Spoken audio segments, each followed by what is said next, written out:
আবাস তালিকায় ফাইনাল লিস্টে নাম থাকার পরও অজ্ঞাত কারণে আবাসের ঘরের টাকা পেল না ৩ জন উপভোক্তা। ঘটনাটি মাথাভাঙ্গা ১ নম্বর ব্লকের হাজরাহাট ২ নম্বর গ্রাম পঞ্চায়েত এলাকার। পরিবারের দাবি, দুবার সার্ভে হয়েছে, ঘরের টাকা ঢুকবে বলে তাদের জানানো হয়েছে। এলাকার অনেকের টাকা ঢুকলেও তাদের ঢোকেনি। বিডিও অফিসে গিয়েও সদুত্তর মেলেনি। গ্রাম পঞ্চায়েত উপপ্রধান হাসেম আলী জানান, গরিব পরিবার, বিডিও অফিস থেকে ফাইনাল তালিকায় নাম রয়েছে, তারপরও কেন আবাসের টাকা পেল না বুঝতে পারছি না। আমি নিজে বিডিও অফিসে গিয়ে কথা বলেছি, সঠিক কারণ বলতে পারছে না। ব্লক প্রশাসনের ভুলের কারণেই এমনটা হয়েছে বলে তার দাবি। যদিও এই বিষয়ে মাথাভাঙ্গা ১ নম্বর ব্লক বিডিও জানান, ফাইনাল তালিকায় নাম আসলেই ঘরের টাকা পাবেন এমনটা নয়। ফাইনাল তালিকায় নাম আসার পরও অভিযোগ পেলে খতিয়ে দেখে বাতিল করা হয়। তবে এই বিষয়টি খতিয়ে দেখার আশ্বাস দিয়েছেন।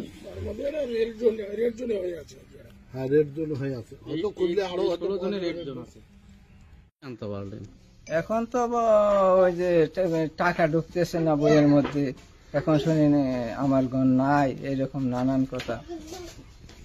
সার্ভে হয়েছে, 2 বার আসছে, অফিসার বলছে আছে, হবে, কাগজ দেওয়া যায়, কোনো লোক আসলে দেখাইলেই হবে, টাকা ঢুকবে এর মধ্যে, এরকমই বলে হয়ে গেছে। নো বিডিও অফিস যাই কয় না, আজকে কয়টার বল, কালকে কয়টার বল, সব তো আমরা কাগজ ঠিক করছি, এখন আর ভুল নাই। তাও ওই যে ঘরটা ওইটা টিনের ঘর, মাঠটা টিন। তাতে কি অসুবিধা হয় কোনো? হ্যাঁ, অসুবিধা হয় তো। এই যে গাই বাচ্চা দিছে, এখন গরু এখানে রাখি, এখন ওই ঘরে গিয়া থাকি, কি করব। না, কবে জানতে পারলেন যে আপনাদের আবাসের টাকা ঢুকবে না? ঢুকবে না, সেদিন বিডিও অফিসে গেছিলাম। কি বললো? বললো এর আগে গেছি, কয়দিন দেরি হবে, সেদিন গেছি, কয় না টাকা ঢুকে নাই, এর আগেও গেলাম ঢুকে নাই, এখন কয় ঢুকবে না।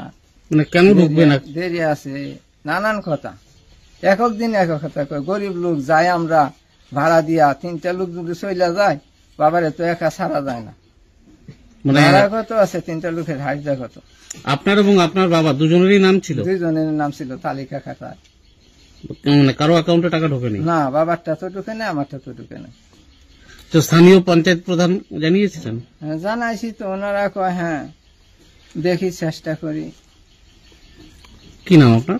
আমার নাম অজিত সরকার। আমরা তো যাই ভিডিও আগে কইছে ঢুকে, ওখানে যাই কয় না আপনার টাকা ঢুকছে না। কেন ঢুকছে না?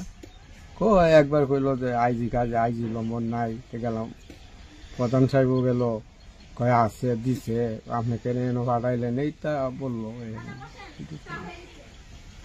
আমরা কি করবো, গরিব মানুষ যাই, আমার তো চললে বেলা ওষুধের মানুষ যায়, আমি তার কথা বলতে না।